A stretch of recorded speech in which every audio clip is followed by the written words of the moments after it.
Welcome to a new episode of the Elseworlds Exchange. I am Sal, that's Joel. Today, we're going to get into the Ultimate Spider-Man conundrum that was dropped less than 24 hours before. I'm really excited about this one because it's an opportunity to squash some dreams. Because a lot of people are really excited, and I'm like, I cosmetically understand why. We'll talk about it. I have every excitement that you have, dear viewer, with a special big old caveat, with a citation or at least an annotation. But the size of all outdoors. Exactly. But before we do that, I want to mention that this show is sponsored by viewers like you. You're watching the show live. You can sponsor today's show by using Super Chats. I'm sure you're going to have opinions. You're going to have thoughts. You're going to have something to say. Feel free to do so in the comments and in the Super Chats in the chat. Live, if you're catching the show after the fact, of course, you can watch the show anytime you want, and it's not a big deal. But if you want to catch us, normally it's like every other Friday, between 12 and 1 p.m. Eastern Standard Time. And of course, if you're listening to the show on Spotify or Apple Podcasts, give us a 5-star rating. It does help, and help to drown out some of the really, really, really angry people. Because it's like we're like a 4.8, 4.9, and then there's like 2 or 3 people who are just like, I hate you so much. If I could give it 0 stars, I would. These guys hate everything. And I'm like, no, I don't hate everything. I hate a lack of critical thinking. I don't know what else to say. But from the official, can't please everybody. Oh, you certainly can't. From Marvel officially, because as Joel, you pointed out, after the news dropped, there were like 5 or 6 or 10 articles about it, and they all were the same article. Yeah, it's been a long time since I've seen a comic story propagate like this, which I guess speaks to, the importance of Spider-Man. And also, it's been a really good Spider-Man week with Spider-Man 2, the game. Clearly, a lot of people are wringing all the SEO juice out of it they possibly can. 100%. So, over here at marvel.com/articles, we have this article. On sale in January, Jonathan Hickman and Marco Cicchetto's new run of Ultimate Spider-Man. We already knew that. There was a big announcement. I don't know if we actually knew it was coming in January, but we do now, at least. In January, we're getting Jonathan Hickman and Cicchetto on a Ultimate Spider-Man book. It will be set in the Ultimate Universe that was set up in the woefully disappointing and I would argue mostly overpriced Ultimate Invasion series from Jonathan Hickman and Brian Hitch. That ending was really lackluster, wasn't? I was totally on board with the first 3 issues. Then when it got to the end, I'm like, oh, that was it, huh? This was a big long prelude you made me pay extra money for. Why didn't you put this all together and call it, Ultimate Prelude? I'd be fine with that if this was all together, but the fact that I had to buy it month to month. Yeah, seriously. There's no effing way that the trade is going to be that much more expensive than the last issue was. Yeah. So why don't you just tack on an extra $5 and then just put the whole damn thing together and sell to me for $15? But I digress. So what we do know now, the big announcement, and with some art that also came along with it, is that it will feature Peter Parker and Mary Jane Watson as a married couple. Not with just children. Married, with children. 2 children, in fact. Not just the daughter that I think is basically always known as the kid that they have in like every other continuity, even the end of the Nick Spencer runs. Like, yes, they'll have a daughter at some point in the future. This is like, yeah, they got a daughter and a son.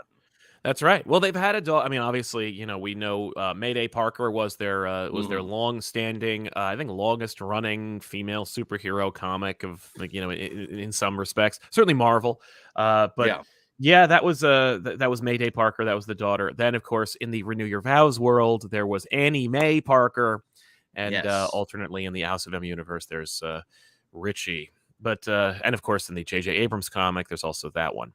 But and anyway, in Life Story, they had a son too, didn't they? Life Story, they have multiple children, several children, in fact. Yeah, that's right. Boys and girls, all superpowered. It's not nearly as set in stone as what we're trying to say for Peter and MJ and their potential future kids. It's always kind of Schrodinger's kids. Yes. So meet Peter Parker and Mary Jane Watson, Mr. and Mrs. Parker. They're one of pop culture's most iconic couples. Now readers will see them stronger than ever in the Ultimate Universe. I should also put a caveat there because it's not really the Ultimate Universe, but we'll the talk about that new in a minute. Ultimate Universe, which is kind of grinding my gears too, that they're not Yeah. calling it the new Ultimate Universe, even though it's Earth 6160, yeah? Yeah, it's 6160. Nothing like the Ultimate Universe except for some designs. It's another Ultimate Universe masterminded by a guy from the original Ultimate Universe. That's right. That's right. Exactly. One of pop culture's most iconic couples. Now readers will see them stronger than ever. To celebrate, Peter and MJ's romance will be featured on a series of picture-perfect variant covers by Elizabeth Torque that will adorn the first 4 issues of Ultimate Spider-Man. Spidey superstar Ryan Stegman also spotlights the whole Parker family in a new promotional piece, which is featured here. Looks pretty good. Yeah, it's fun. He looks insane, but all right. It's a family photo, and also, how weird is that? In Peter's many years of redesigns and reimagining, we've never had Beardo Parker. Well, we've had only in like evil versions of himself. Like Kane had a big old bushy beard, but yeah, Pete has never really sported a beard for any length of time. Never been a beard guy. How about that? No, it's interesting. It's very it's a new world all over. But it's how you know it's a new world. Though, interestingly enough, hey, Peter's back to having his traditional brown hair in this, but the Peter Parker we saw the Maker interact with in his new Ultimate Universe had blonde hair when he took the spider from. Is this the same kid, or is this something completely different? I'm sure it's just a screw up. Honestly, it was Brian Hitch's art. I don't trust it. I think it was just a mistake. Because they made a really solid point of being like, this is Peter B. Parker. He has blonde hair in this universe when the Maker grabs the spider away from him. And also, isn't he friends with like Liz Allen or something? That was the thing. And here he is going to the science fair with Liz instead of Gwen. Yes. Well, here's the thing. In the real universe, like in the 616 universe, Peter Parker goes to the Science Expo with nobody. Yeah. But even if he were in the even if he did go with anybody, it would have been someone like Liz Allen, because back then he didn't know Gwen until college. So that would make sense. And in fact, in the Ultimate Universe, he also went to the Science Expo, this time at Oscorp, with Mary Jane. So it's just a different thing. And it's such a different thing that it's like barely recognizable. I don't even know what I'm supposed to be looking at. I'm actually going to go over here and take a look at like the first issue of Ultimate Invasion. And he has brown, at that original he has brown hair. Here, yeah, he is with Liz. Am I Bernstein Bearsing myself? Why did I think he was blonde? Yourself, yeah. I'm sure I wasn't the only one who thought he was blonde in that too. Yeah. Here, whoop. Oh yeah, shit. So he did. Okay, am I thinking of Liz being blonde? Was that the thing? It could be Liz. I mean, just the fact that Liz is there at all. The fact that like it's also very much not an experiment in radiation. There's which they're always updating to what the hot new science is. Hadrian Collider, stem cells. It's always something new.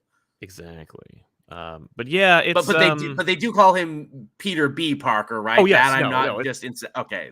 Yeah, no, he is Peter Parker. There's no question about it.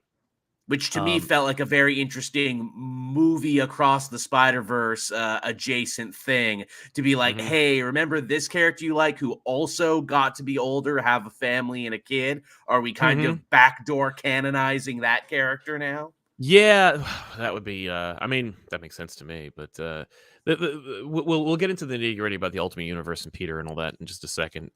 Quote, when we decided that we were going to do a book about an older Peter Parker becoming Spider-Man, because that's another thing that they also announced earlier before this announcement, was that the Spider-Man we're getting, because obviously if you're going to do an Ultimate Spider-Man, the expectation is you're going to do he's going to be young, he's going to be a teenager like he was in the Ultimate Universe, like he was in the main universe. That you want to start very early on in his career and then watch him grow. In this one, they were like, no, he's going to be like in his like late 20s, maybe even 30s. And so it's kind of an inverse of the original Ultimate Marvel concept, isn't it? Which I think, honestly, is probably for the best, because it's like, we had old Ultimate Spider-Man. It's still there. It's still good. You can still go back and read it. Let's maybe not try and capture that Bendis lightning in a bottle again. Maybe it's a good idea they did something different with it. Well, not only that, it's also, we have this we have this young Spider-Man. The complement in the main universe, the 616 universe, is supposed to be the older Spider-Man, but I think largely any meta readers might be aware that he's never going to be allowed to progress, age, grow, or get adult. So that a feeling that is more apparent now than ever over the last couple years. Yeah. In fact, I just read yesterday, Tom Brevoort was asked about like ages, and both Peter Parker and Cyclops are canonically, according to the internal workings at Marvel, the same age, 28.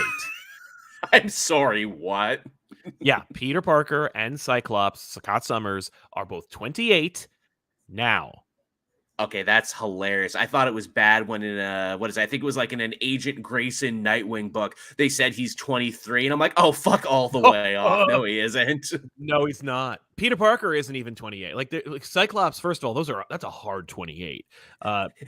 He's been married a couple times, had a couple future kids, multiple children. Like, come on. Now that being said, I understand where Brevoort's coming from, because he's obviously approaching it from an angle of like how to, I can't. No one is a solid age. I can't say what anyone's age is because it immediately puts me into like a written corner. But right, no one could possibly have done all the things these people have done in a single lifetime. Right. That being said, in my own headcanon, I've always perceived Peter Parker as being anywhere between 32 and 34, especially during the Straczynski run. Like when JMS got on board, I'm like, oh, Peter's like 32. Yes, he was definitely a 30-something in that. But they need him to be in his 20s, so 28. But anyway, that being said, because internally Peter Parker is technically 28 years old, he'll never be middle-aged. He'll never be the older Spider-Man. So here we have like a Spider-Man in his absolute 30s, hard 30s. But anyway, quote from Hickman, "We really wanted to lean into him starting his superhero life from a very different place than what's traditionally expected. Peter and MJ being married is one of the many decisions we made that underlined this being quite different kind of Spider-Man story. There's no way there is no subtext here. Like, there's no way he's not like doing that with a wink and a nod, because of course we had decades. I can feel the wink and the nod. Right. Like we had 2 decades of a married, like mortgage paying Spider-Man. There's nothing out of the box with the concept of Peter Parker being in his late 20s, early 30s, mid 30s, and married, because we've had it for many years. We've only not had it for about the last 10. That being said, and considering all the deep cuts and lore that Hickman always brings up in his other work, I know you know that, Jonathan Hickman. That's right. There's no effing way this dude does not know that, especially because I think he said, like, on record that like Spider-Man is a book that he'd always want, but nobody would ever give him. No, of course not, because he blows up status quos everywhere he goes. Yes, and look, we can address the elephant in the room being the Nick Spencer run, because I think that we can all agree that Spencer was going in a direction that Editorial caught in the 0 hour and then forced a change into. And we can say that only because we have eyes, ears, and we read, but also because one time at Keystone Comic-Con, we just asked him and he said, yeah, no, that's exactly what happened. Oh, yeah. It feels like they did that to him twice, in that and in his Captain America run. Absolutely. No, we were like, you got effed in that Captain America run. He's like, yep, that was a different ending, completely different ending that changed it on me. So I'm going to take over a bigger book with a more flagship character, and I'm gonna roll them bones again. Oops. So we know that, like, now he works for Substack. And when was the last time you heard about Substack? Well, I mean, we occasionally reference it because most of the creators that he pulled in still earn off of Substack. Not necessarily, the bonuses are now all dried up, but I mean, every creator I know, from Scott Snyder to Joshua Williamson, Zdarsky, they all still have Substacks. Those Substacks are still going. You may not care, and one might not be subscribed to them, but they are still in effect. They're still being utilized, even though their requirement to do so has long since expired. But with respect to this, Hickman is in an interesting place where he's hot off the heels of X-Men, despite the fact that he has been he's been very open and honest on podcasts about how that went, and how premature his exit was to the X-Men line, yet his influence and viability, economically speaking, can't be denied. So I can see Marvel being like, well, we don't want to lose him, right? We don't want to lose Hickman. We don't want to. I was gonna say, yeah, he's a wonder kid. He's the man with the golden touch. Yeah, exactly. So if he wants Spider-Man, we'll give him Spider-Man. And I could see him being like, I want to test the waters. I could imagine Hickman testing the fences, going like, okay, I'm going to do Spider-Man, but he's going to be the Spider-Man that I would have wanted to do in the main universe. Like, he's going to be married, he's going to have children, he's going to grow up. So if you are going to be that fanatically driven to making Spider-Man into like a swinging hip 20-something bachelor, then I'm going to go in the exact opposite direction. It's not even the opposite direction of like the Ultimate Universe or the main universe. It's the opposite direction of what Editorial wants.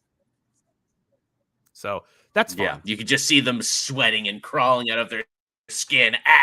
Okay, yeah. I guess. Well, and it's for them. Here's the thing about this for me is that it's easy for Marvel to make this decision. And it's in fact the easiest decision they could possibly make, because oh, no doubt, if Hickman wanted to write for a married Spider-Man, Marvel could just go, yeah, knock yourself out. We'll call it Earth 529. We'll call it Earth 6160. We'll call it whatever. I don't give a crap. You know, you can do whatever you want, because they're no strangers to it. We just named a number of books in which Peter Parker and Mary Jane were married and had children. Like, we've already named a number of universes. Yep. And in fact, in 2016, we had like a universe where that already happened. It was an ongoing series, and Stegman's art on, yeah, it was pretty good. It was really good, and it was called the Renew Your Vows universe.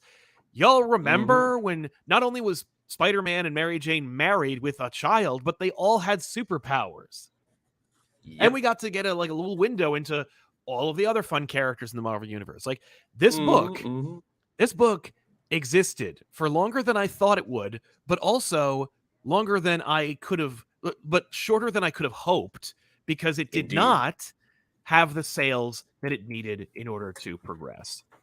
Which is crazy, because it seemed like this is what everyone has been clamoring for, and what Spider-Man fans, ourselves included, won't shut the hell up about. They gave it to us, and yet it didn't last. That's exactly right. Now, the problem is the inflated expectations and the inflated audience that you think you have because you are talking to like-minded people. The fact is, people, if you go online, if you go anywhere socially, people are going to talk about Zeb Wells and how he sucks, and they're going to talk about how Spider-Man should be married. Yep. But the Amazing Spider-Man series today is the #1 selling book at that company, except for Predator Wolverine, which I am very happy to report. Nice. But Predator Wolverine outsold all of it, which I'm like, yes, thank you. Good on you, Ben Percy. Right? People, please keep buying Predator Wolverine. I want more Predator crossovers. So, but that being said, that book sells like crazy. Spider-Man fans, people who regularly read Spider-Man, for the most part, do not go online. They don't go on social. They buy their comic book. They read their comic book. They wait for the next comic book. They rinse and repeat. People who they're completionists. They're completionists. No. These are people who just enjoy the series and don't care about the scuttlebutt that surrounds the book. These are just, and that is the quiet majority of readers. And I say that only because the book sells. And it's not like Zeb Wells is ordering 100,000 copies and throwing them into a storage unit. Someone must be liking it if they keep buying it. Somebody's buying it. And I'm not, by the way, I'm not even going to disparage the book. I'm not even going to say someone's buying this trash. It's such, like, I don't understand these crazy people. No. I will not disparage that. I'm just going to say people are buying it. You can't assume because I don't care who I piss off in this room full of people I emailed, but you know, it's just because you assume that everyone that you follow and who follows you agrees with you, that somehow is proof positive of the reality of the world. The fact is, in 2016, which was a lot longer ago than you think, but also closer Yeah. to when the marriage existed, because remember, the marriage ended in, like, I want to say 2007, Yeah, something like 2008 that. maybe. That was it was almost 20 years ago that the marriage was disposed Jesus of. So Christ. I know there are generations of people, readers, who grew up with a non-married Spider-Man. But in 2016, a little closer to the time when you might have remembered when they were married, and the book couldn't outsell Amazing Spider-Man. And at that point, Dan Slott had already kind of worn out his welcome on the title. Indeed. So it's like, what conditions must you have to make a married Spider-Man comic book series more viable than what the perceived majority says is an inferior Spider-Man comic book? I say the It's an numbers excellent just don't add question. up. Do you think there's some sort of like multiverse bias to it, where they're like, no, I only want this if it's in the main universe and it's really happening. If it's in a side universe in a side book, it's not real, man. It's not really happening. Now, I'm glad you brought that up, Joel, because a lot of folk because in 2016, I think that was the pervasive opinion of the Absolutely. people. We have one of two camps. We've either the people who want a married Spider-Man are a lot fewer than we think, or they outright rejected the olive branch of an alternate universe AAA artist and writer duo working on that. Like, it's one or the other. But 2016, now we're 2023. We're in this world where you go to the announcement over on Twitter. I had some inflammatory things to say about it because I was just baffled. They're like, hey, in the Ultimate Universe, Spider-Man's married with children. And I'm like, what? And I only bring it up because it did pretty okay. And the reason why I even bring it up, and I don't care about this normally, but because of the amount of vociferous accolades that this announcement was given, I want you to hear a couple of these because they're just incredible. We're all winning. That's what's happening. Might actually buy my first Marvel comic. Good. Peter Parker, Spider-Man shit is what's going on. Not the absolute, but the ultimate. What fuck? Blah blah blah blah. Peak is what's going on. Nature is healing. I'm excited for this. The world is healing. We're winning. That's what's going on. We effing won. That's what. Peak. Wait, these are real? Zeb Wells hates this. Good things. God has intervened. We won. And I'm like, this happened in 2016. Yeah, where were you all then? Like, yeah, where were you all then? Now, that being said, look, if the Renew Your Vows ongoing series was not drawn by Stegman and was not written, by a fun creative team, I would say, yeah, now we're finally getting what we asked for. But like, these are both dynamite pitches. Jonathan Hickman and Marco Giachetto doing a married Spider-Man. I'll read that. But Ryan Stegman and Christos Gage or whoever, like, writing that book, I'll read that. I'll read a married Spider-Man book written by Dan Slott. I did. It was called Renew Your Vows. But like, yeah, we did. What's the actual difference between these two things? Like, they're to quote Pam, they're the same picture. Yeah, they literally are the same picture. Is it this idea that the Ultimate Universe is not seen as a lesser side universe? Is it seen as like an equal to the main universe, which is what they've always kind of pitched it as? And as we know, there was crossover between Ultimate and the main universe. Stuff that worked in the Ultimate Universe eventually got adopted by the movies, and in some cases, like Miles, got adopted by Main 616. Absolutely. No, I mean, I could see that. But by the same token, it's not the Ultimate Universe. This is a completely different universe. New Ultimate Universe. Like, if it's only the Ultimate Universe because, in every honest way, they're oh, that's right. Thank you. It was Jerry Conway who wrote that book. Jerry Conway, the man who killed Gwen Stacy, legendary Spider-Man writer, was writing the one book that everybody was clamoring for. Who still very much had it all these years later. Dude's got it. Dude's got the chops. Like, wrote that amazing Carnage book, wrote the Renew Your Vows book. Like, he's great. But the Ultimate Universe, the only thing that distinguishes it as the Ultimate Universe, in all honesty, is the fact that they're calling it the Ultimate Universe. Physically, And that the visually, maker is involved. but only he's in it. Just because Maker was living in the 616 universe doesn't make that the Ultimate Universe. Like, it's just, there's nothing ultimate about this universe. And in fact, all signs are pointing to this being essentially just ultimate in terms of the approach to the line, but not the, like, I think Donny Cates of it, where Donny Cates like, I want to get back to the Ultimate Universe. We're going to fix it. We're going to bring it back. I'm glad you mentioned that too, because even though this Ultimate Universe we're getting was the plan B, the Cates idea, the Cates who had laid the groundwork for all of this in his Venom series, sadly never got to see any of this to fruition. I know. That's really sad. And like, but it's what's funny is, I'm sure it's actually for the best, because clearly it's not what he wanted. Not that it's like, I'm sure that Cates is not like somewhere grinding his teeth and, like cracking his knuckles over this whole situation, but like Cates clearly wanted to bring back the Ultimate Universe. Hickman's Ultimate Universe is a very different animal. It's a completely different universe. The only thing that's making it in concept than it is in like actual recreation. Everyone's like, no, Ultimate Universe, different universe, easy to pick up, new ideas, more topical, more etc. etc. Exactly. If DC were to do it, we'd still call it the DC Ultimate Universe. It's a concept. Yeah. It's a branding initiative as opposed to it being like the world. It's not the 16-0 whatever the hell. I don't remember what the numerical designation of the Ultimate Universe is anymore. Was it 1602? No, it wasn't 1602. It was like, anyway, doesn't matter. But it's not that one. I don't know where that is, but it ain't this. Though we should do more things with 1602. I agree. Oh yeah. Let me see. Actually, let me pull that up really quick. The Ultimate Universe 1610. Thank you. It was 1610. I'm doing the same thing. 1610. Yes. Yeah. So we're in this place where they've announced an Ultimate Universe. They've announced a new Ultimate Spider-Man who gets his powers at a later age. Whole new who is line, also married. Spider-Man is have the whole thing. Exactly, but he's married. He has children. It starts in January. Let's hear from the audience. Here we go.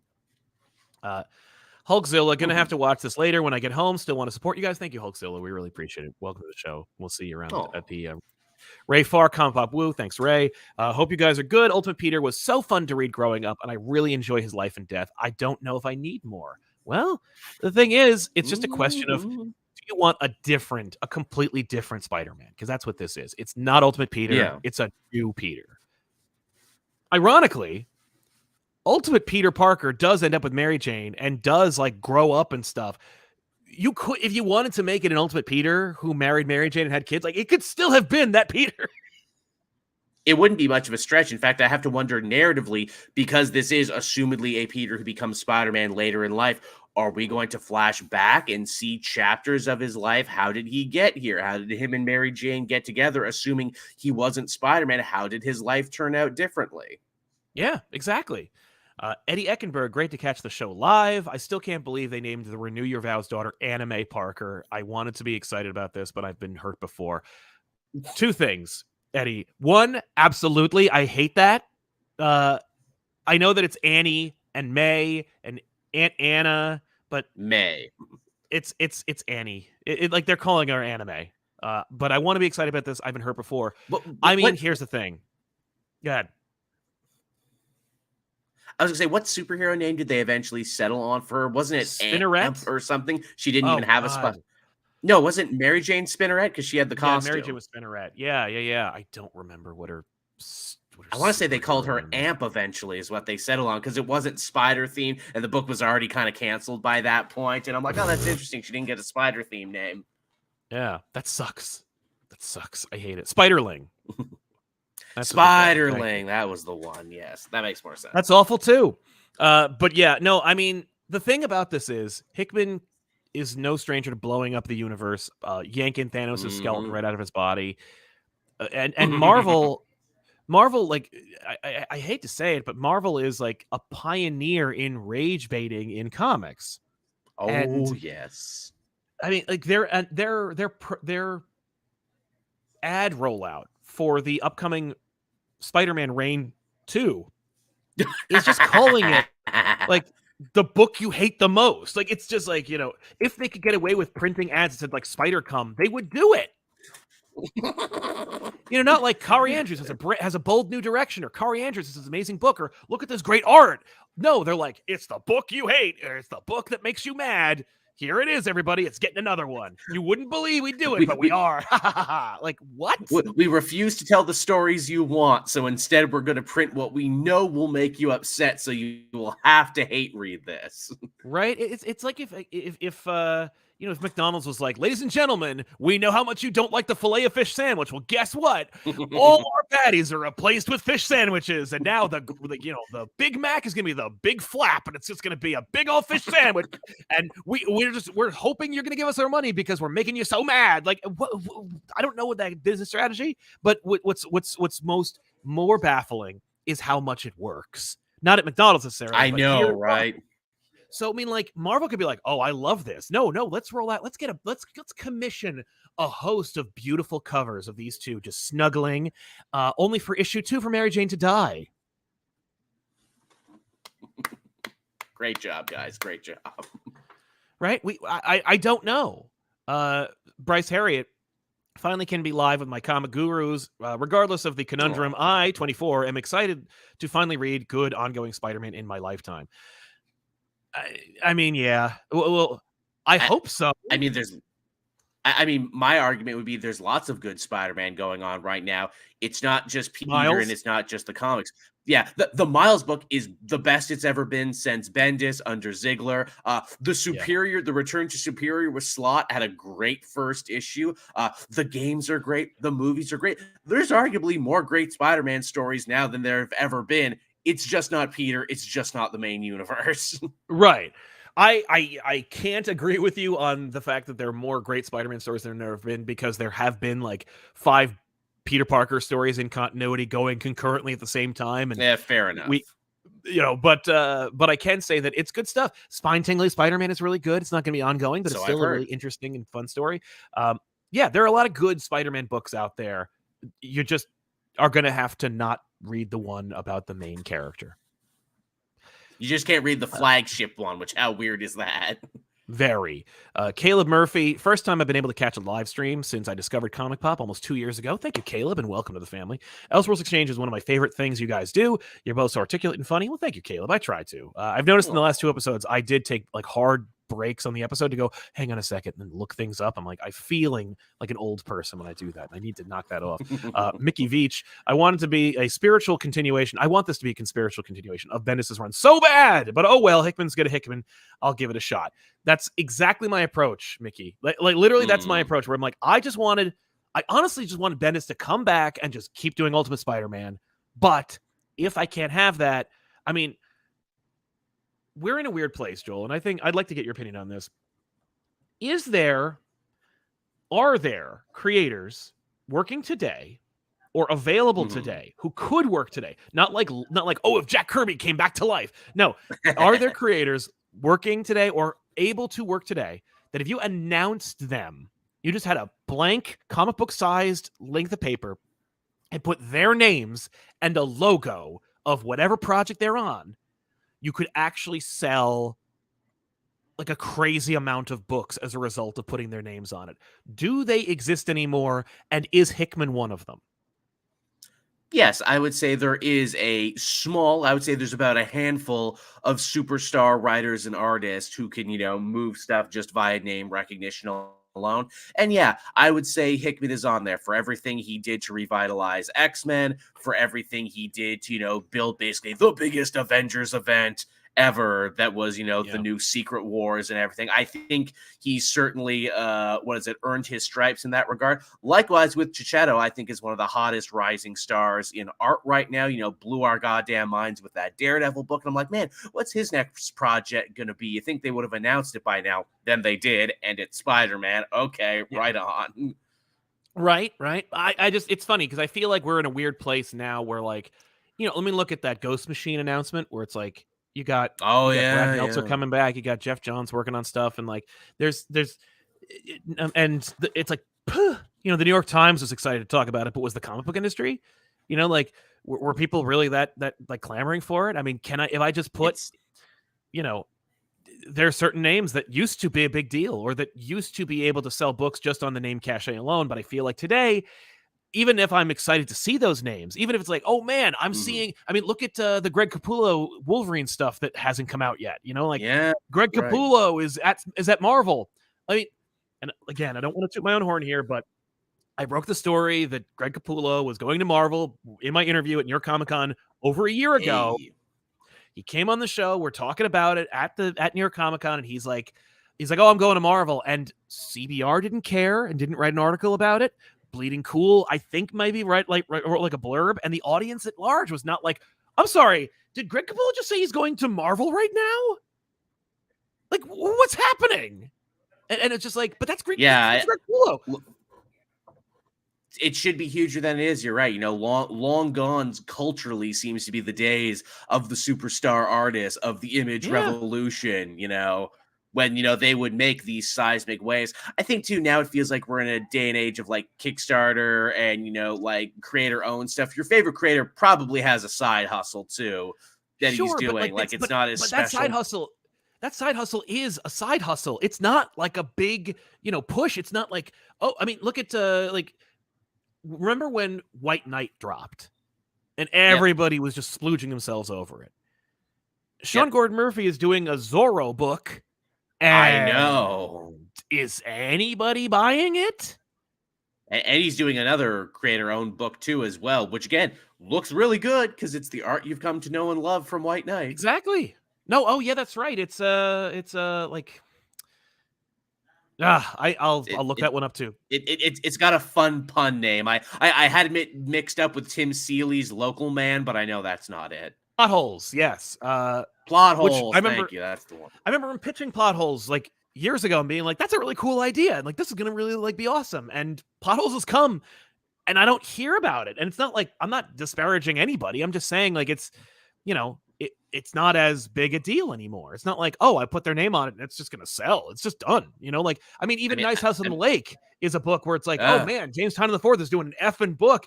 And like, you know, is there word of mouth? Is there positive big word of mouth? I mean, there was when it first launched, but now I mean, he cashed in and made his money on that, which is what I think is what you got to do to help, you know, secure your future projects there. Hey, does Netflix want to option this? Does Hulu want to option this idea? If I get some good comic buzz, then I can make the show money, become a millionaire, and then do the comic projects I really care about. Well, the thing about Nice House on the Lake is that it's owned by DC. Like that's something where it's like, yeah, he might be able to secure an executive producer role on that show if Warner Brothers wants to develop it, but that's not.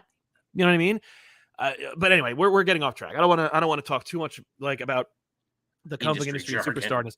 But you can't not when you're talking about Jonathan Hickman and Marco Checchetto doing Ultimate Spider-Man, where Peter Parker and Mary Jane are married. Like this is a Chat GPT generated like hit all the marks. All my boxes, yeah. Right. Check all the boxes for like a book that should sell 200,000 copies in its first month. At least. And the fact that regular ass media is covering it. Yeah, I promise it will not. I almost guarantee you, I'm almost willing to put money down on the table that Ultimate Spider-Man #1 in January by Marco Checchetto and Jonathan Hickman, featuring a married Spider-Man with children from the Ultimate Universe in the debut of that reality, will sell okay. I bet it doesn't outsell Spider-Man. I bet it doesn't even outsell Amazing Spider-Man. Maybe the first issue, but issue 2 will never touch Amazing Spider-Man sales. And I'm not saying that because I think Amazing Spider-Man is amazing. I'm not saying that because I think this is a bad idea. I'm saying this is the state of the comic book industry today when it comes to the big two. That is where hype and the audience is. And I don't know if it's because I don't think it's because the audience is dying. I don't think it's because comics are dying. I think it's because the audience is fatigued and they're tired and they're broke. You might be onto something here. In fact, you know what? Hey, I like the idea of making this interesting. Let's come back to this. Right? Yeah. No, I would love. I mean, I'd love to be proven wrong. I want these things. You know, that's why I you know, as it's look, when it comes to this stuff, I am a comic book agnostic. I want to believe.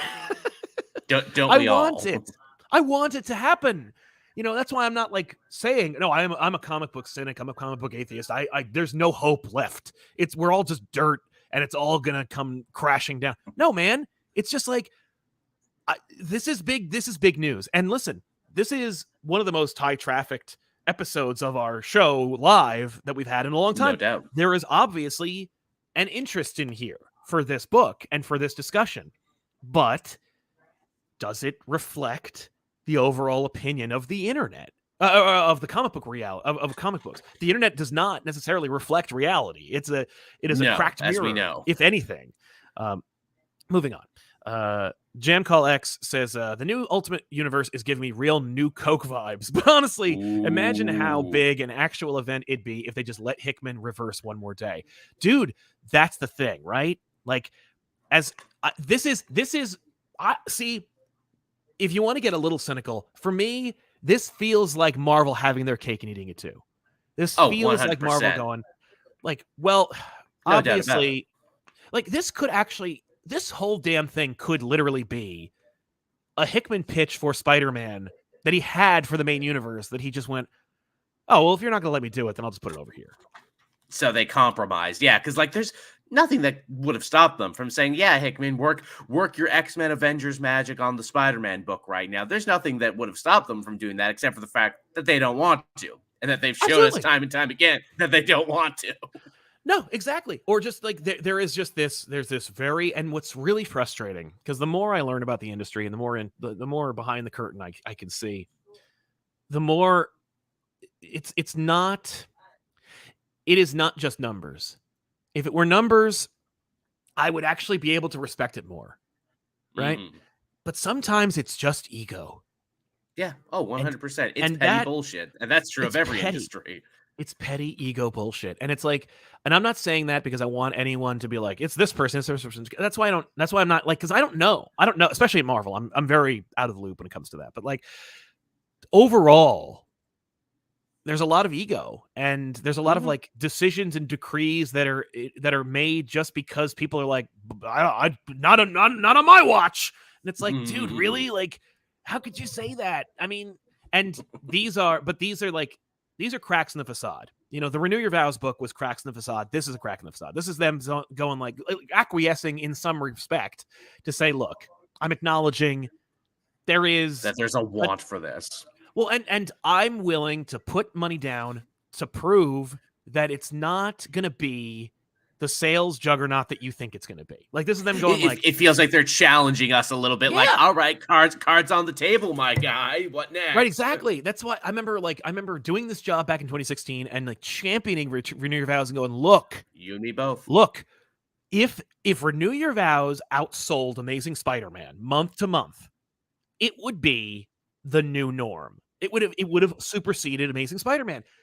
It was the same with when JMS was writing Amazing Spider-Man and Dennis was doing Ultimate Spider-Man.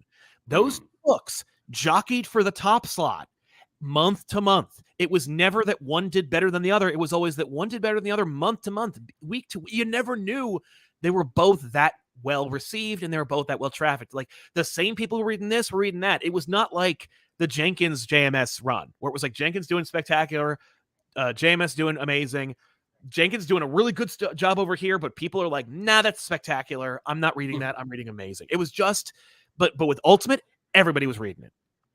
Right.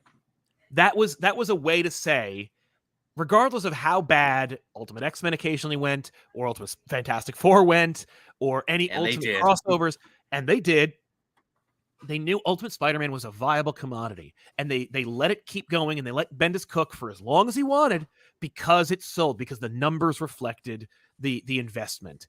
And so in this case, this book here, this Ultimate Spider-Man book. Now, I am not going to say buy this book regardless of how good it is, because God help me, there's no reason to buy a book if it sucks for like political or strategic reasons. You know, absolutely. If Renew Your Vows, right? If Renew Your Vows sucked back in the day, I would never have been like, buy it now, help out sell Amazing Spider-Man. Yeah, I mean, I think you and I see ourselves as consumer advocates, you know, as well. Exactly. Like there's no status quo that I want badly, so badly that I'd take it over bad stories, or I'd take it over good stories, right? Like that I'd rather have crappy stories in my status quo than good stories that don't adhere to my status quo. That's Right. just how I am, and it's how you are. It's how I think most of us should be. Yeah. If this book sells, I mean, I think the first issue will have impressive sales, especially for Marvel, because Marvel sales. No doubt. Just, DC does a Batman book. Whoop, it's the number one book. People love number ones. Exactly. If Frank Miller came back to do another Dark Knight sequel again, it would be silly. It'd be dumb. It would be a bridge too far, and it would still sell great. Probably. But at Marvel, it's tough. You gotta come up with you never know, which I think is the beauty part of Marvel. You never know what's going to be a big seller, which also must frustrate Immortal the shit out Hulk of can them. take us by surprise. Yeah, which must drive them crazy because they're like, I can't predict it. It's like in Hollywood, it's like I know if I put Tom Cruise in a movie, unless it's called The Mummy, I'm going to make my money. With this, it's like I don't know what to do. And maybe this is emblematic of why. Maybe the reason why they're so willing to address a married Spider-Man in any respect is because they're like, well, people seem to really want that. I'm not willing to sacrifice my ego to put it in the main universe, but I mean, if you want it that bad, I'll put it over here, and if it sells, that'd be great. Right, because you figure they can't, even if they are being prideful, they can't be deaf, blind, and dumb. People are going crazy about the video games. They're going crazy about the movies. They're going crazy about all these other Spider-Man-centric books. Eventually, the levee's got to break on that in some way, right?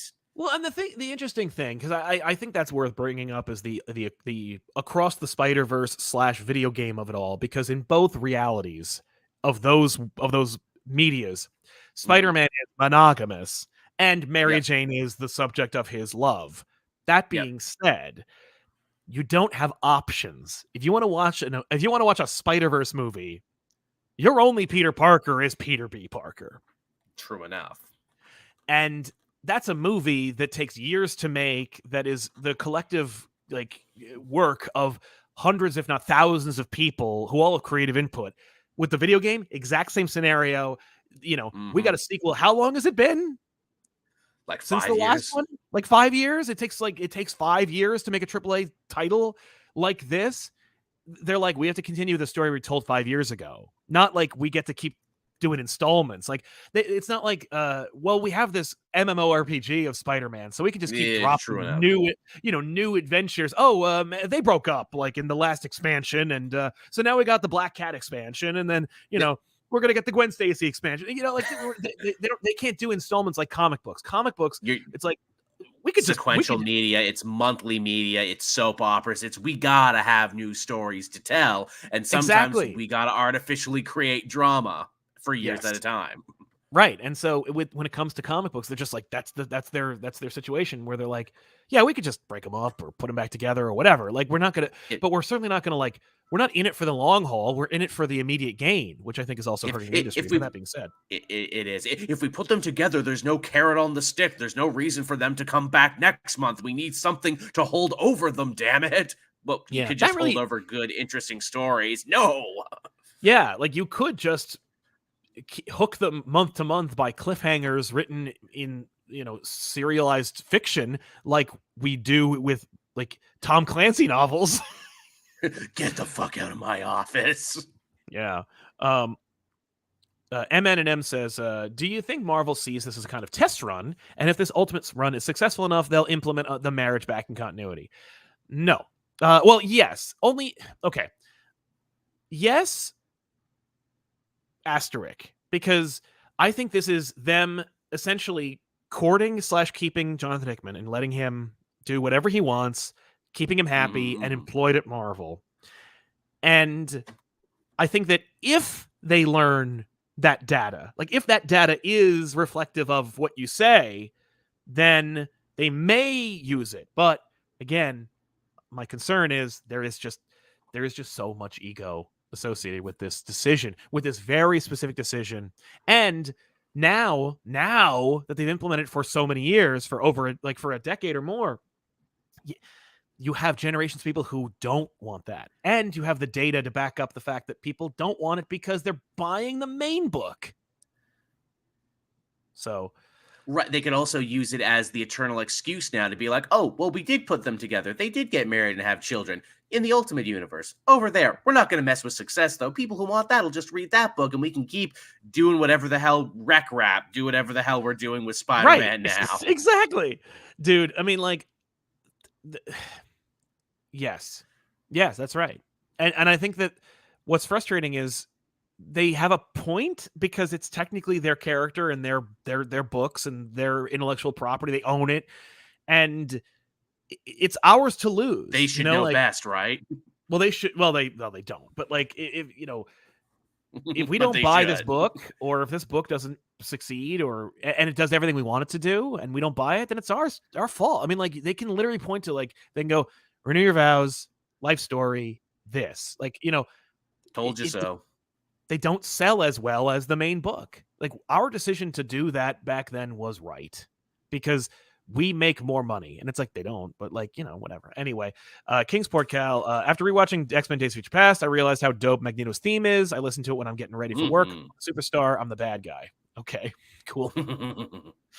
Matthew Terlaga, Ultimate Invasion. Oh yeah, go ahead. Yeah, no, go ahead. I was going to say, here's another question that I wanted to run by you too. Hickman, when it comes to writing married couples and writing romance, I don't think he's ever really known as a particularly romantic writer, even though he wrote The Richards married for years. Mystique and Destiny were a major focus of his run too. I think he does Longing very well. I wonder what kind of relationship he is going to write for Peter and MJ, because I think he has a reputation of being a more granular kind of, nuts and bolts kind of writer, where, romance and stuff like that kind of feels like the opposite. Yeah, no, I've never really seen Hickman's depiction of romance. It could be a great opportunity for him to do that, maybe because he's like, I haven't really done that before, Yeah. But we have seen him like in love with Sue. We've seen Reed in love with Sue, and that's been pretty healthy. So, and this seems to be. I mean, these are promotional pieces. Like, I don't know how lovey-dovey every issue is going to be. Indeed, it could just he does be a Longing well, I think. Yeah. Well, we don't need that. We've got that. You're together. You can stop longing. Yes. Ultimate Invasion would have been a lot more satisfying if this Ultimate Kang turned out to be Sue, like it was in the original, trying to get even with them, the maker, for letting their universe die. Yeah, that's a pitch. I don't really care about Kang a lot, so I could, like, I don't care who he is. Like, when it was clear the book was the book was switching to being about who Kang is, and them going like, "Oh, this is gonna be fun." I was like, I don't care. I don't care so much. Like, I'm so checked out of this. Which I guess is also very Hickman's wheelhouse too, from doing Fantastic Four and loving Doctor Doom in Secret Wars and everything else. It all kind of connects, his brand. Yeah, exactly. Yes. Joshie Lee, I'm worried people will be disappointed because they have their hearts set on Ultimate Pete being a copy of 616 Pete, just married, and it won't. I mean, the Marvel thankfully is doing everything they can, and maybe this was supposed to be like a big surprise, but like, they're like, we keep calling it Ultimate Universe. People keep getting confused, and they keep thinking this is going to be like the other thing because they didn't read Ultimate Invasion. So what are we gonna do? Like, let's just show them all this stuff to tell them ahead of time it's not that. But you might be onto something. Here we go. Tevia, in Ultimate Spider-Man, do both kids have powers too? Excellent question. We don't know. We'll find out. But that my guess would be yes. Have to answer. If I were Hickman, if I were getting into the mind of Hickman, I would assume no.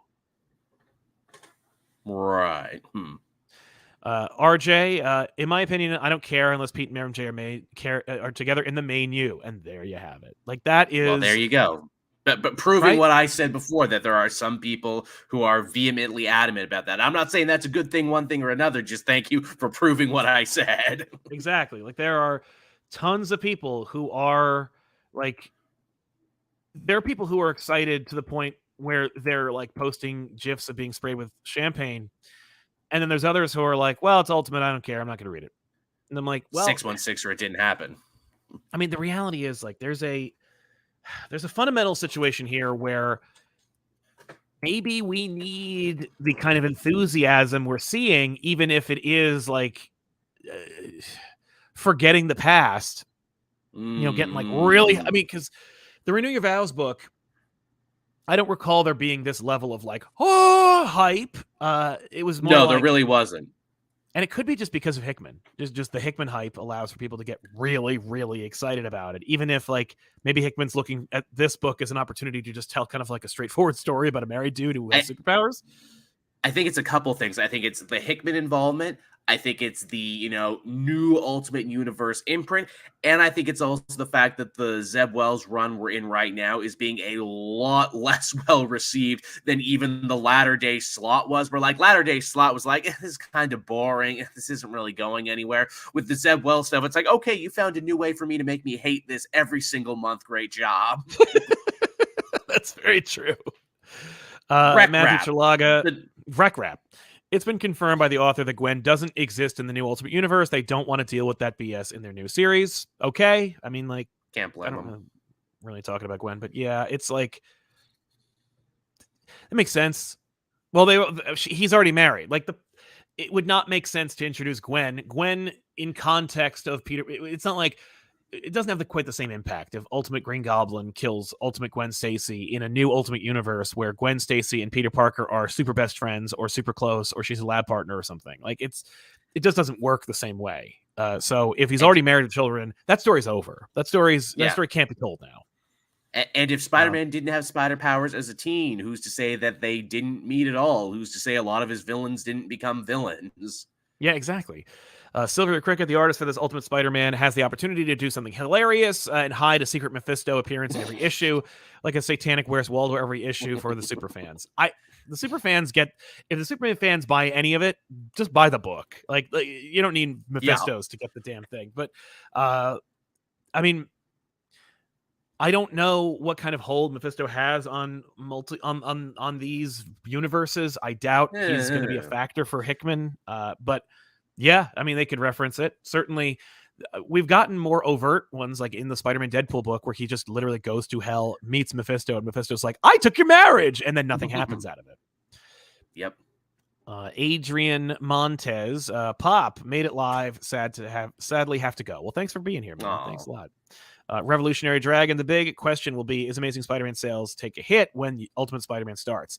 No, I guarantee you it won't take a hit. I'm willing to put down some money on this one. I don't think it will take a hit in any way.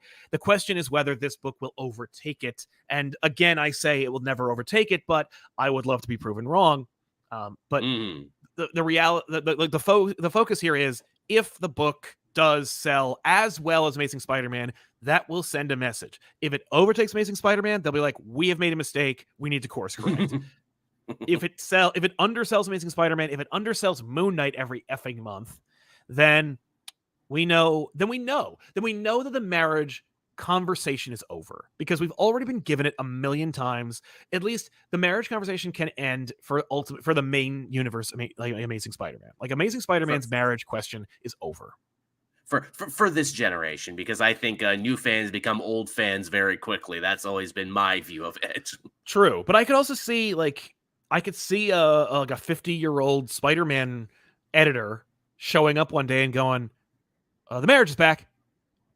To an audience, to an ocean of audience members who go, "The marriage to whom? What?" Like, just like how jarring it was that some dude showed up and went, "Hey, I know you guys love Kyle Rayner. He's awesome, but Hal Jordan's back." I know that this guy, the previous Flash had no personality, but he's back now. all the things I remember from growing up are back now because I have the power to make it happen. Yeah. Oh, hi. I'm sorry. None of us asked for that. I don't care. I didn't do it for you. This is the thing now. This is the thing now. Yeah. Joao Oliveira, I apologize. Did you think Hickman will last as long as Bendis? Hell no. Hell no! Exclamation point. Hell no! Double underline. I mean, mainly because nothing lasts as long as Bendis' run on Ultimate Spider-Man anymore. That was kind of the dying days of one writer and one creative team for as long as it is. I mean, it's got to be like top 10 longest runs for a creator, yeah? It is. Yeah. No, it will never. No. Not even close. Hickman can't. It's like him and it's Larson on Savage Dragon. Yeah. No, it's not going to happen. Yash Kapoor, I like the news, but I want to learn more about the Ultimate Black Panther and what they're doing with X-Men and Ultimates. Oh, yeah. That's way more intriguing to me, but I'm weird. What do you think? Ultimate Black Panther, they say, is going to be like Dune. Ultimate X-Men is going to be entirely creatively designed and written by Peach Momoko, so it will feel the least connected to this whole universe. So if you are looking for something else that has nothing to do with anything, that looks like some of the like Demon Days, check out Ultimate X-Men from Peach Momoko, because it's going to be insane. Looks like Armor is going to be the main character, which I've always liked. Armor, good for her for finally getting the spotlight. Hey, that's Brian Edward Hill on Black Panther. Good for him. Oh yeah, no, it's going to be huge. Huge in terms of story scope, not necessarily huge in terms of sales. J-Man27 Joestar, since Peter will start as an older guy, I want his enemies to be teenagers. For example, Vulture, instead of being an old man, is a teenager. I like that too. Yeah, but then that's funny. I love that idea, but also I'm worried like you have a severe get off my lawn kind of vibe from Spider-Man. Clint Eastwood is Spider-Man. Yeah. Aaron Ruiz, I haven't read Hickman's Fantastic Four, but I don't see him writing a lovey-dovey couple. I just hope this doesn't sour the concept of Mary Peter. Well, that's another thing. Maybe Peter is just a completely like emotionless eunuch, and Marvel's like, oh, I love this. This is great. Let them, make it the marriage. Make it weird. Make it like Sue and Reed. Well, because it's funny too, because in the X-Men book too, there was a lot of steamy stuff implied. We never really saw anything, but a lot of it was heavily implied that there was nonstop orgies happening on Krakoa all the time. Yeah, hell, we could get a married Peter Parker with his kids, and the kids are off like having a fun time with their friends, and then Pete comes home and Mary Jane's there in a negligee, and then they open the door and Gwen's already in there waiting for them because like shit. Yeah, maybe they watched Mike Flanagan's Fall of the House of Usher, and like Peter doesn't have sex with any of them. He has Gwen and MJ do that.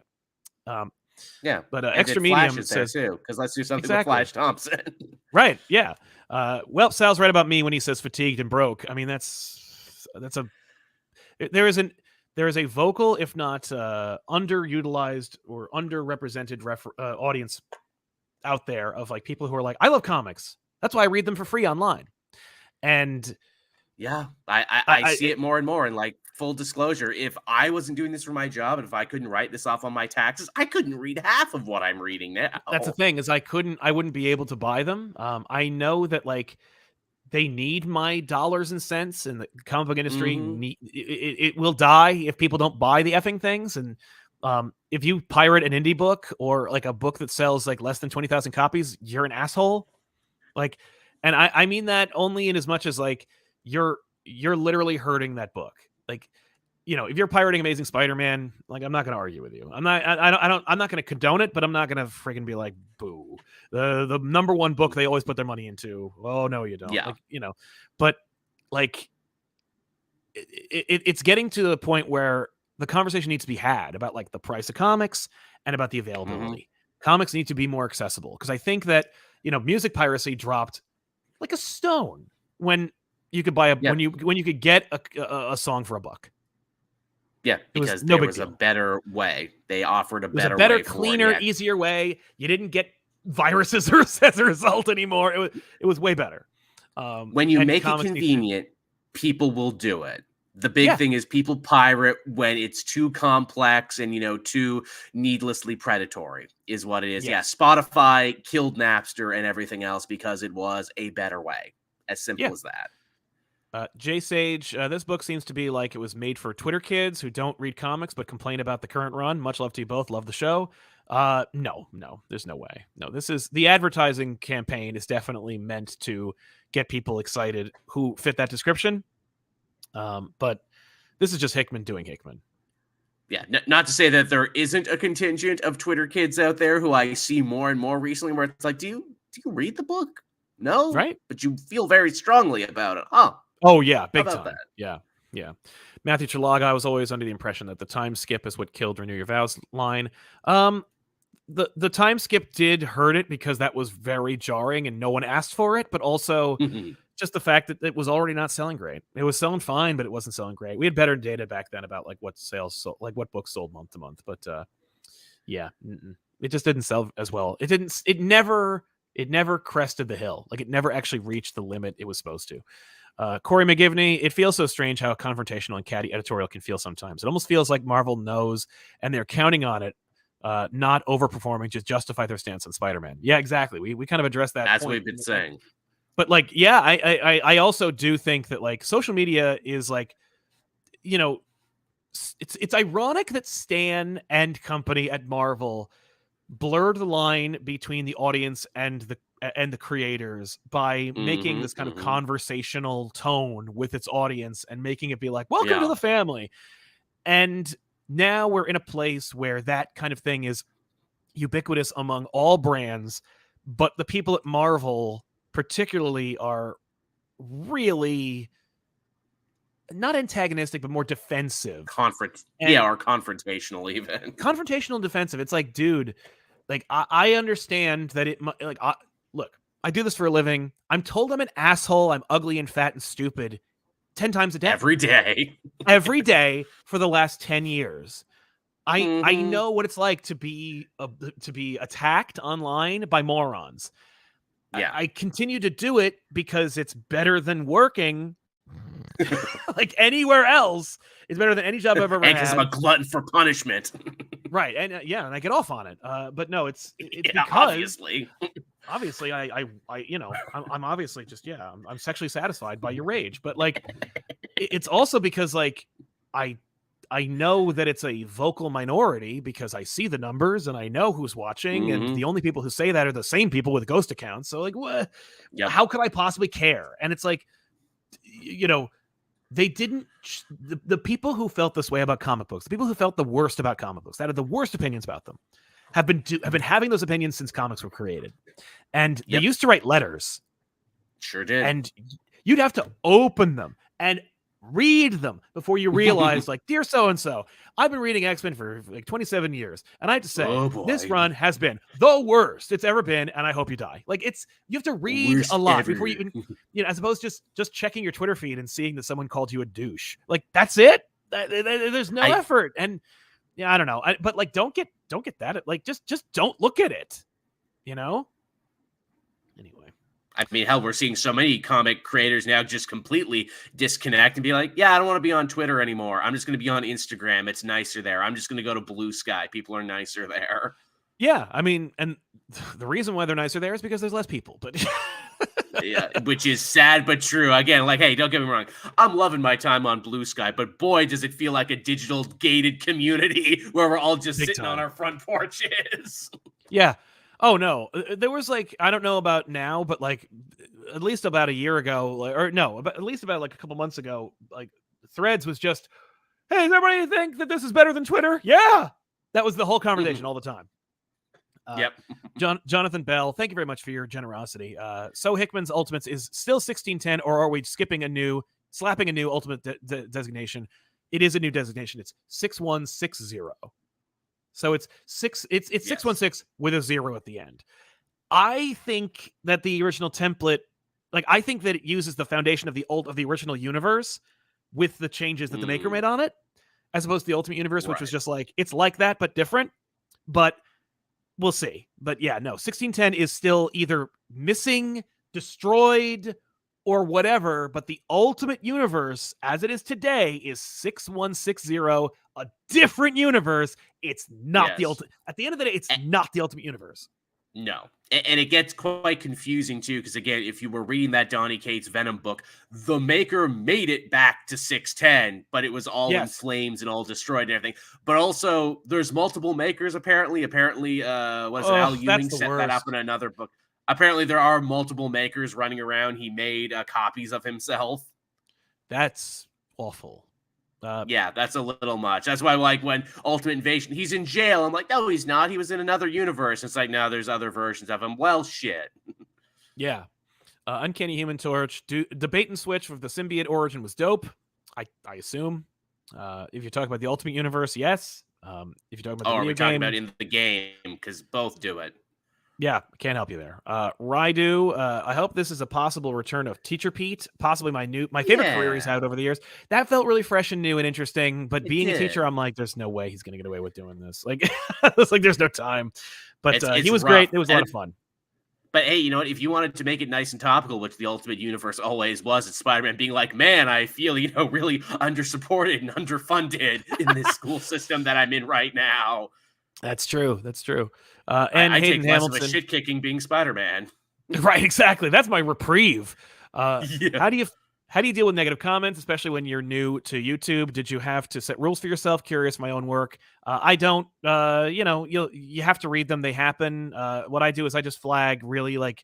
I flag the most inflammatory language, particularly like racial and like You gotta. sexual and violent terminology. I make those flagged words so that like those Yeah. automatically get filtered out. So even like so the most hateful, the most like destructive just go into a filter that I never see at all.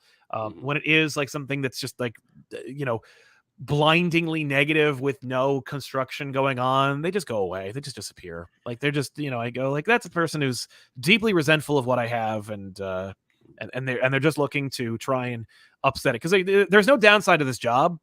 So like, where do you get it? It's like if you're a teacher, the downsides are sometimes the kids are having an off day. Sometimes you're having an off day. Sometimes you don't have the materials you need. Sometimes there's a fire drill that interrupts your lesson when you're on a roll. Like there's a million and nine ways for the day to be ruined by just circumstance or the spinning of the earth. But when you're talking about things you love with people that you love to an audience you love every day, there's really not a downside. So like literal figurative trolls show up and go like you're fat, like oh okay, that's something that that I've not heard like out loud ever in my life.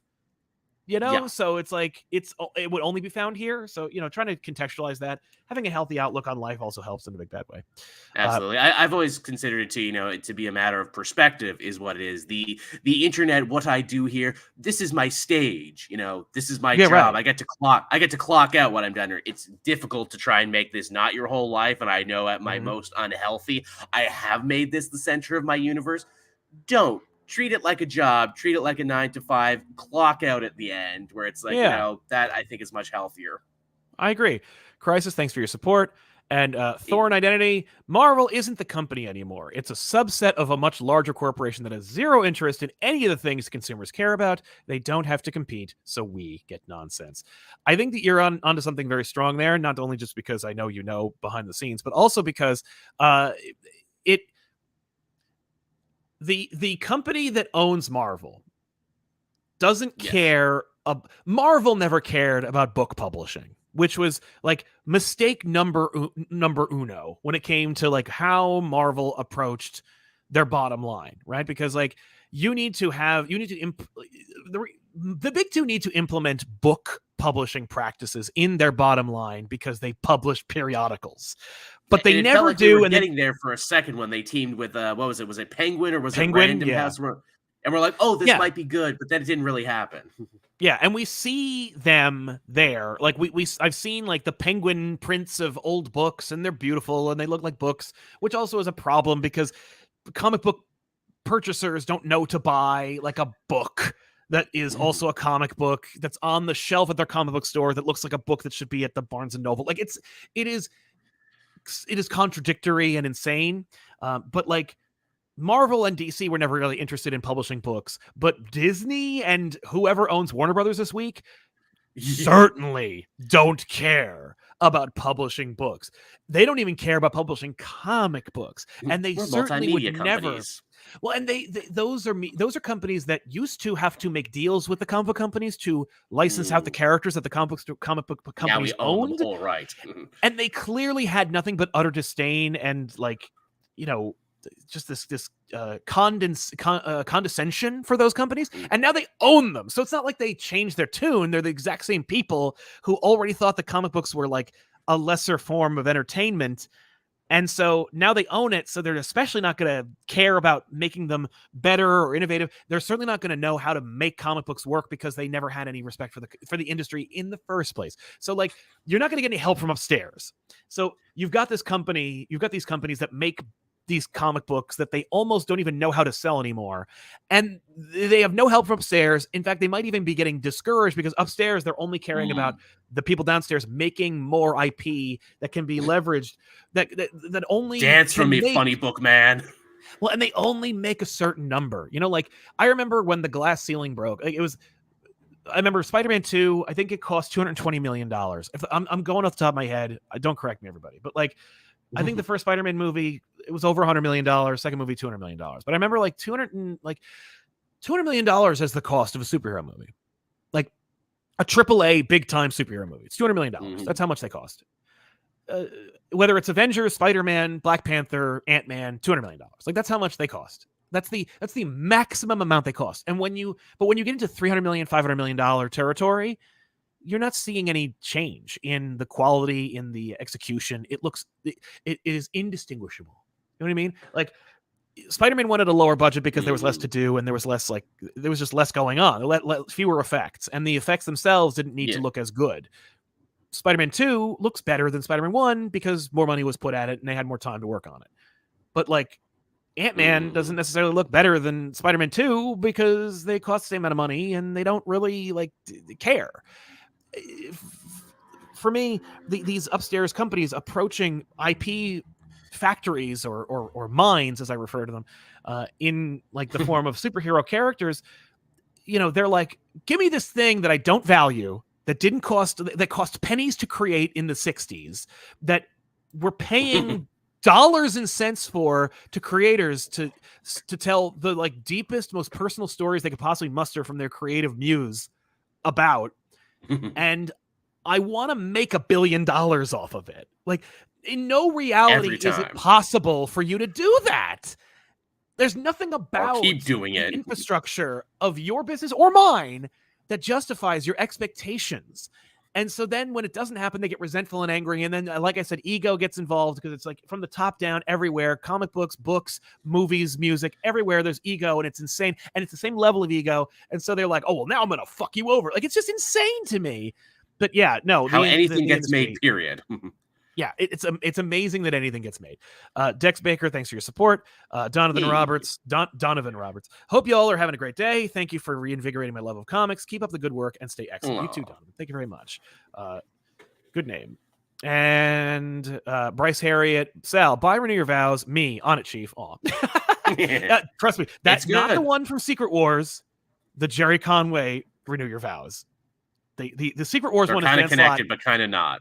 They're you don't need it. And the thing with the Renew Your Vows, and you can watch my whole episode on it, but like of back issues, but like the Renew Your Vows book, that feels like Dan Slott being like, it's not real. Like it's just him like being like, I'm writing Amazing Spider-Man, and I'm kind of like slumming it right now, doing this bullshit who cares book. Yeah.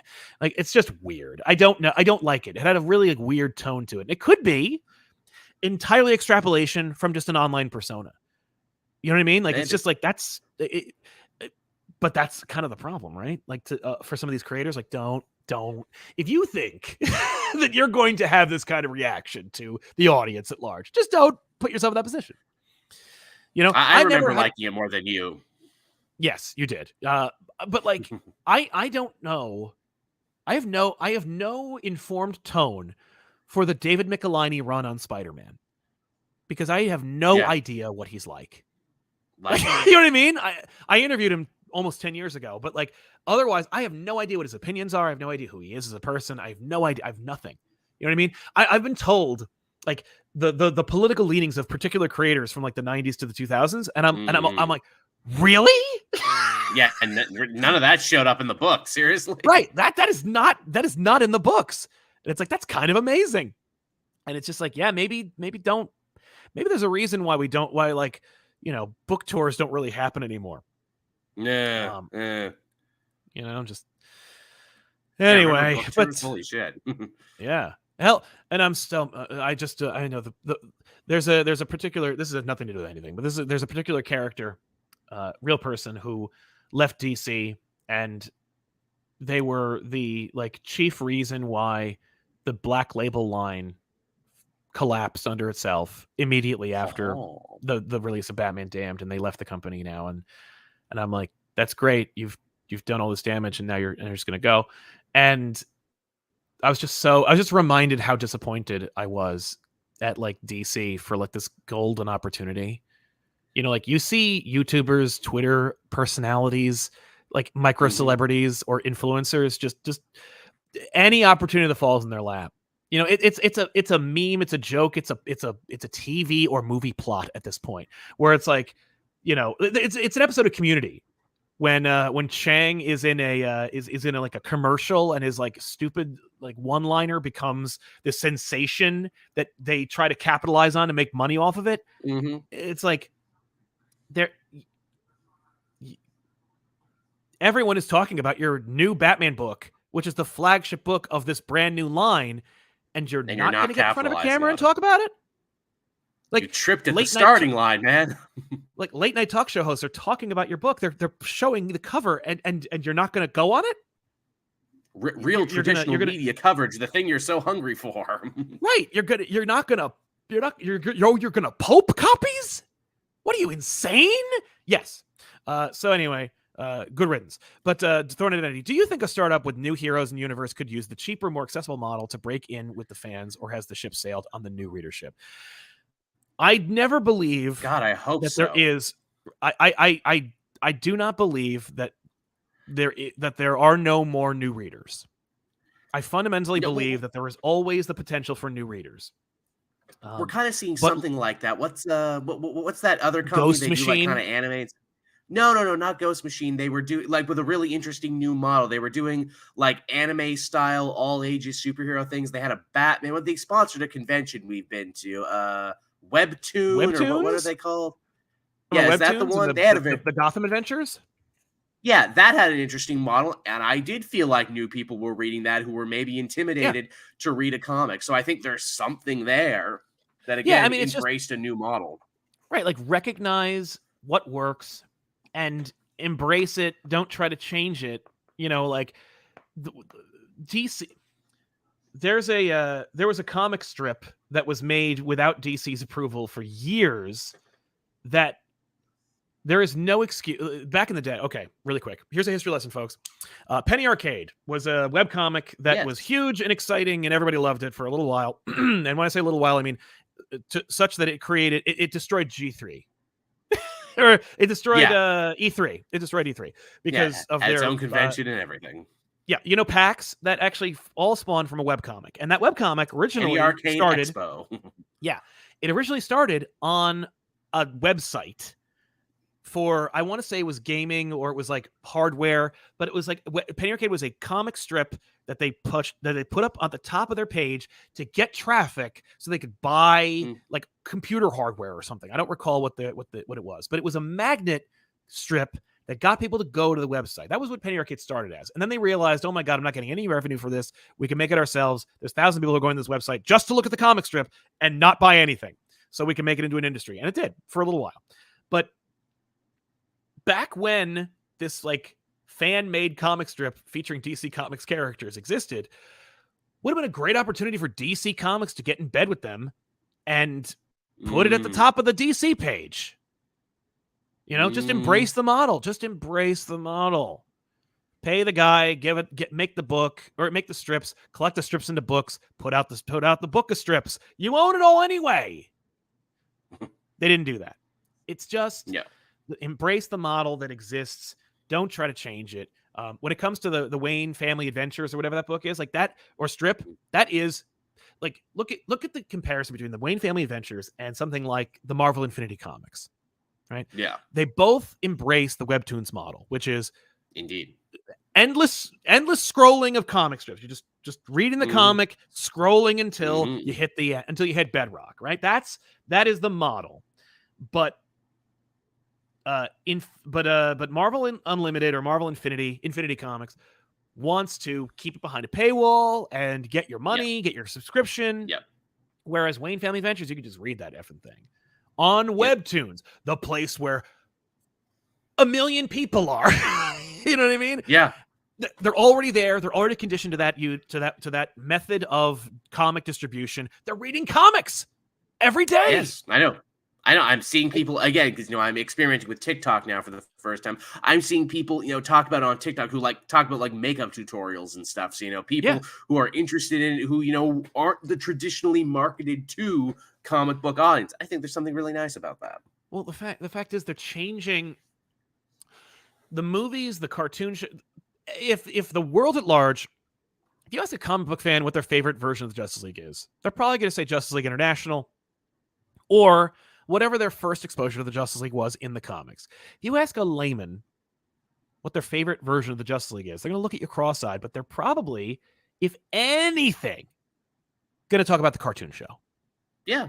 Because the cartoon show has more of an impact on the culture at large for the Justice League brand than any other avenue. No that. Webtoons is the exact same thing. That method distribution for comics is the number one way to get people to be exposed to it. If Marvel wanted people to know who Doctor Strange was and love him, they didn't need to pay Benedict Cumberbatch prices at the height of his popularity. All they needed to do was do a long webtoon of Doctor Strange, and that would have gone halfway to getting Doctor Strange into the hearts and minds of people under the age of 15. And everybody would have known who Doctor Strange was. And people who would have been like, oh, I'm not going to see that Doctor Strange movie. Mom, I got to go see the Doctor Strange movie. I'm reading about him every goddamn day. That's the thing. You got to hook them when they're young. Parents hated the Ninja Turtles and Power Rangers and every other iteration. They hated them. But my mom knew every goddamn Ninja Turtles name, their color. They knew which one my favorite was. You know what I mean? Because I had she knew what I was interested in. She knew what she had to buy for me. That's the method, right? You got to hook them while they're young, like the tobacco industry. You got to get them in there, and you got to hook them. You got to hook them with something relatable and something that's appealing. But Marvel doesn't. Marvel's always about first of all, they're not the first ones to do it. They never innovate, and secondly, they're always going to be like, how do I make you're talking about giving away the comic book for free? I don't think so. That. And I might not ever see a return on it. It's just changing the culture itself. It's called flooding the market. Seems antithetical, yeah. Yeah, exactly. I'm in this business to make money, and it's like, well, then you're in the wrong effing business because you're selling comic books, man. Yeah, I was gonna say no one's gotten rich making comic books in Christ, I don't even know how long. No, I mean if they are, you never hear about it. That's the thing.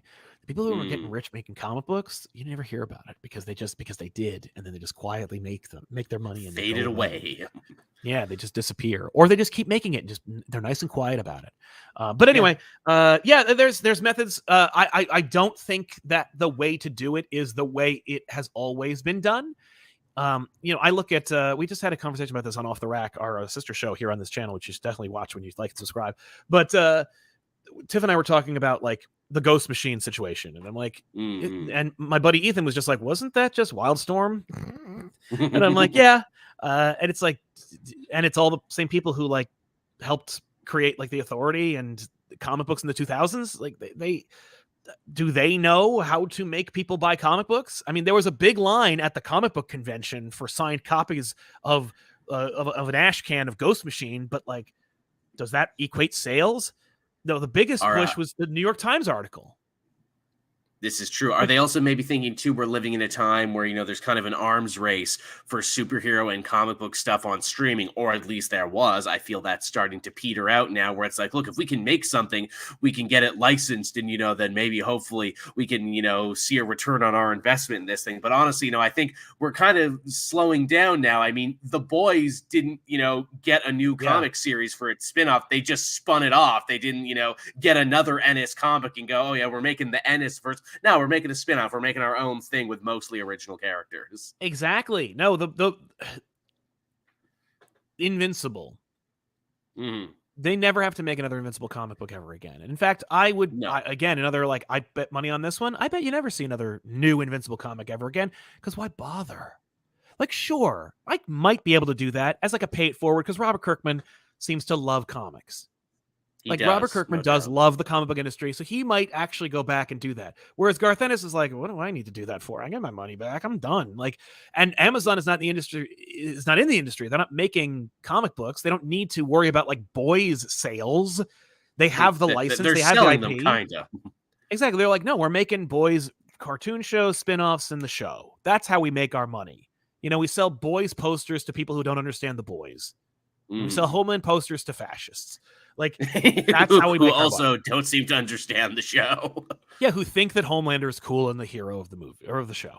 But like, you know, I think that you know, I don't see that being the method, you know, and I don't see them needing to do it. Like, especially if they've proven it to work, they don't need it. Like, we don't need any more Invincible anything. We've got the show. The show was already a success. That's it. We need more show and more spinoffs of the show. That's it.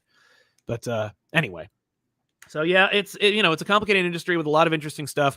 You know, the thing is, you have to be either fascinated by it from an anthological perspective, or you have to want to be in it. And if you want to be in it, you have to, you know, it's the same with like the comic book store industry for me, where it's like, you know, a lot of the comic book stores that closed because of like the market bubble burst, or because of like the pandemic and so forth. Not even the pandemic. The pandemic was artificial. Now, I would say not that the pandemic was artificial, but like the artificial impact on the industry. But it didn't help. But yeah, it didn't help. The pandemic impacted every industry. I'm talking about the bubble that hurt like comic book stores when they were like at their peak. Right. Most of them were like trying to get rid of their inventory. You know, like, I am a comic books collector. I have a bunch of comic books. I want to get rid of them. They don't like go to business school. They don't know how to run like a business. A lot of comic book retailers now learned on the job to make their comic book store run, because they're like, well, I guess I should know how a business works. But like, you know your business. You are so right. You're so right about that. There's a place that opened up in my neighborhood, and I will not put them on blast, you know, because I respect them too much to do that. But holy shit, the way this place opened, I'm like, oh, cool, a comic store in my area. Yeah, I go on their website. Hey, do you have the new issue of this, that, and the other that I need for work? Oh, you don't. Oh, you don't have any new issues. Oh, you're literally just selling a backlog and some Funkos. What the fuck are you doing? Dude, there's a comic store that opened up in my area that did the exact same thing. They're just getting rid of inventory, which, by the way, I'm happy to take. You know, like, they were selling trades for cheap. They were selling the thing about the comic store that opened up near me that's never going to have a new issue of a book in their lifetime. They sell them reasonably. You know, you could get like a Born Again copy, like of, you know, Daredevil Born Again for like $3 to $5. Like, they're reasonable. They're real rates because they're trying to unload this shit. Absolutely. The place in my area is not reasonable. They were selling like a Civil War tie-in, like an X-Men Civil War tie-in for $6, and I'm like, fuck all the way off. Yeah, no, it's never gonna happen. You can't hope to work a comic book store today using business practices from yesterday. Yeah. And Nerd King 101, you also can make money from webtoons. I know you can make money. I'm saying Marvel wants to make all the money and not share the revenue. But you pay for early access. It's also like a big, you pay for early access. It's also like the big mangas. It's weekly, same writer, same artist, so folks will pay. It's true. You don't have to worry about like losing that creative team. It's very different. It's a very different model. It's a very different approach. But at least they're doing something new, for fuck's sake. And it's not even that new. It's just lazy. Like, Webtoons is just. I remember when Webtoons launched. Webtoons was just, you know, it's hard, ladies and gentlemen who want to make webcomics, paying for hosting space, having website, learning code. When you wanted to launch a webcomic, you had to make the comic. You probably had to draw the comic yourself. You had to learn code. You had to like keep updating the website. You had to make sure you had ads enabled. You had to make sure there was the right ads. If you got like hacked, or if your ads friggin' turned into porno websites, like it's a whole thing. And it was work, a lot of work, and it was day-to-day work. And it was grueling, backbreaking work. And also I got to sell t-shirts, because it's like, I'm giving the comic away for free. Yep. How am I going to monetize this? So I got to get into like Cafe Press, making crappy garbage. Naturally. And it's like, so I'm like, I'm not just a comic strip maker. I'm also a t-shirt designer. I'm also a web coder. I'm also like a web designer. I'm also a graphic designer. Like, I'm doing all this crap. Webtoons is like, just put your comic on our website and we'll just put it out for you. Like, it's so easy. And manga, I remember manga was the one of the first, because manga is just pages. So you just take the panels themselves, boom, boom, boom, boom, boom, and just endlessly scroll. And it was just that easy to do. And it was like, I remember being like, that is so lazy. And it was so it's cell phone kind of why first. I wrote it off at first, actually. Yeah, but like, it's so cell phone first. It was like, I would never read this on my desktop, which is where I always read my comics. Yeah. But obviously they knew something I didn't, which was that smartphones are going to become that thing where everyone watches and reads everything because people have their expectations for entertainment media has basically been beaten and subjugated so hard that they're willing to watch like a $600 million movie 2 inches away from their face. We're the TikTok generation now is what it is. Yeah. That being said, Daniel makes a good point that Webtoons does hold your work hostage for years depending on your contract. You do have to sign a contract, and they do own it or at least control interest in your property. So like you look, if you did it all your own, the work you put in is equal to the amount of value you have for your product. Indeed. Webtoons, it's about where your priorities lie, Right. The thing is with Webtoons, I remember when they like sponsored like multiple conventions back when they were looking for sponsorships. I know, that's when I first heard about them. Yeah. Yeah, when they were looking for exposure and shit, that would have been a great opportunity for Marvel to do like a, Doctor Strange book or strip. That would have been a great opportunity for any number of groups to do, a young, hell, you could have done an just as an off the top of my head pitch, it might not have worked, but an in continuity, young adult driven, what was Bart Allen up to in the future Webtoons strip? Oh, that'd be fun.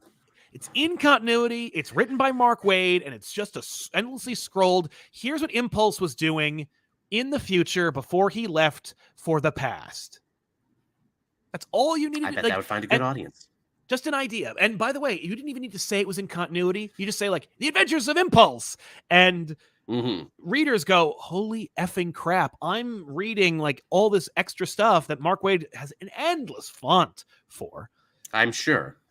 But anyway, Shadow Anderson. So basically, New Ultimate Spider-Man is for Hickman. What Adjectiveless Spider-Man was for McFarlane. Yes, it's just do whatever you want. I don't care. Like, as long as you're here and you stay. Yeah, because Adjectiveless Spider-Man was just, oh no, Todd, please don't leave. We'll give you whatever you want. We'll give you the whole book yourself. And so yeah, this is just Hickman being like, I want Spider-Man. I want main Spider-Man. I want him to be able to do this, this, and this. And they're like, no. And he's like, then I'm leaving. And they're like, whoa. And that's all. We'll meet you halfway. And Psycho read, how long till Hickman gets cocky and decides to do a Clone Saga, 15 issues, 25 issues? Every big Spider-Man writer always thinks that they can do it. So just do it. I can do it. Right. So thank you everybody for watching today's episode. Thank you, Joel, for being here, of course, and we'll see you guys next time on another episode of the Elseworlds Exchange. Thank you to our super chatters for sponsoring today's show, and make sure to like the video, subscribe to our channel, and check out more. There's a really fun interview with G. Willow Wilson that I know you didn't watch. Go check it out. It's really fun and really cute and really short. Enjoy it, and check out those interesting books from both Scott Snyder and G. Willow Wilson from IDW, and more. So much more. And stay tuned for back issues next week. Next week. It's going to be over 2 hours. Oh, no. Thanks a lot, everybody. So long, everybody. Bye-bye.